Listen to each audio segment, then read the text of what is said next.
16 বছর পর আজ আমি একটা বাড়ির সামনে দাঁড়িয়ে আছি। হ্যাঁ, বাড়িটা আমার নিজের বাবার বাড়ি। আপনারা ভাবছেন তো নিজের বাবার বাড়িতে কেউ 16 বছর বাদে বাড়ির সামনে দাঁড়িয়ে আছে, কিন্তু কেন? তাহলে আসেন ঘটনাটা একটু বলি, পুরোটা গল্পের মাঝে জেনে নিতে পারবেন। আমি আদিব আল ইহসান, আমরা দুই ভাই ও এক বোন। আমি মেজো, ভাইয়া বড়, আর ছোট বোন আরিশফা। বাবা এই শহরের নামকরা বিজনেসম্যান আফজাল আল ইমরান। মা একটা সরকারি কলেজের প্রিন্সিপাল। মায়ের পেশাটা শখের বসে পালন করা। ভাইয়া আশরাফ আল ইহসান আমার 3 বছরের বড়, আর বোনটি আমার 4 বছরের ছোট। ভাইয়া ছোট থেকেই আমাকে খুব একটা সহ্য করতে পারে না। যেহেতু বাবা মা দুজনেই ব্যস্ত মানুষ, তাই আমরা তাদের সংস্পর্শ খুব কমই পেতাম। বাসায় সার্ভেন্টরা আমাদের দেখাশোনা করত। এর মধ্যে আমাদের খেলাধুলা বেড়ে ওঠা হতে থাকে, আর ভাইয়া নানাভাবে আমায় অবহেলা করে, যেগুলো আমার ছোট্ট মনে অনেক খারাপ লাগতো। কিন্তু কিছু বলতাম না, সব চুপচাপ সহ্য করতাম।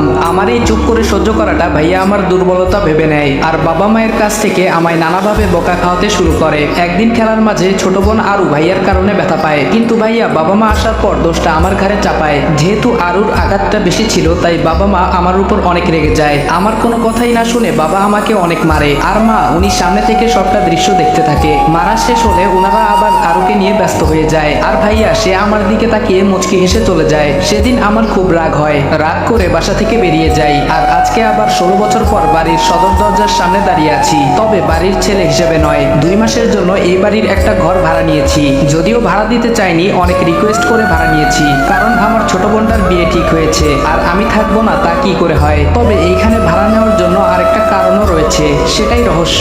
আমি কলিং বেল চাপতেই একজন ভদ্রমহিলা দরজা খুলে দিলেন। আমার বুঝতে বাকি রইল না ইনি আমার মা। খুব ইচ্ছে করছে মাকে জড়িয়ে ধরি, কিন্তু না, আমার ভিতরে অনেক অভিমান জমে আছে। এত সহজে তা ভুলে যাই কি করে? আমার কাজের জন্য চাইলে অন্য বাড়ি ভাড়া নিতে পারতাম, কিন্তু ছোট বোনটার জন্য বারবার মন বলছে এই বাড়িতেই থাকবো। মা বলল, কে তুমি বাবা, কাকে চাও? আমি বললাম, আমি রাজ। আসলে আন্টি, মিজান সাহেব আমার জন্য এই বাড়িতে 2 মাসের জন্য একটা ঘর চেয়েছেন।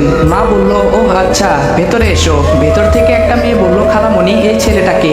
মা বলল, কে এই ছেলেটা? ও আমাদের বাড়িতে 2 মাসের জন্য থাকবে। বুঝতে পারলাম উনি আমার খালাতো বোন, ঈশিতা জামান ঈশি। ভ্রু কুচকে আমার দিকে তাকিয়ে কোথায় যেন চলে গেল। ওনার পরিচয়টা একটু দিয়ে নেই। উনি আমার খালামণির মেয়ে ঈশিতা জামান। আমি যখন এই বাড়িতে ছিলাম তখন খালামণিরা আমেরিকায় ছিলেন, কখন দেশে এসেছেন কে জানে। যাই হোক, বাদ দিন, আমরা সামনে এগোই। মা বলল, আরু, এই আরু। আরু বলল, বলো আম্মু। আম্মু বলল, এই যে ওর নাম রাজ, 2 মাস আমাদের বাড়িতে থাকবে, ওকে ওর ঘরটা দেখিয়ে দিয়ে আয়। আরুও আমার দিকে ভ্রু কুচকে তাকিয়ে আছে। বুঝলাম না আমি কি এলিয়েন নাকি। আরু বলল, চলুন ভাইয়া, 2 তলার বিশাল রুমে আমার থাকার ব্যবস্থা করা হয়েছে। আরু বলল, এটাই আপনার রুম, থাকুন, আমি গেলাম। আমি বললাম, আচ্ছা। রুমটা ঘুরে দেখতে লাগলাম। রুমটা আমার না, অনেক ইচ্ছা হচ্ছিল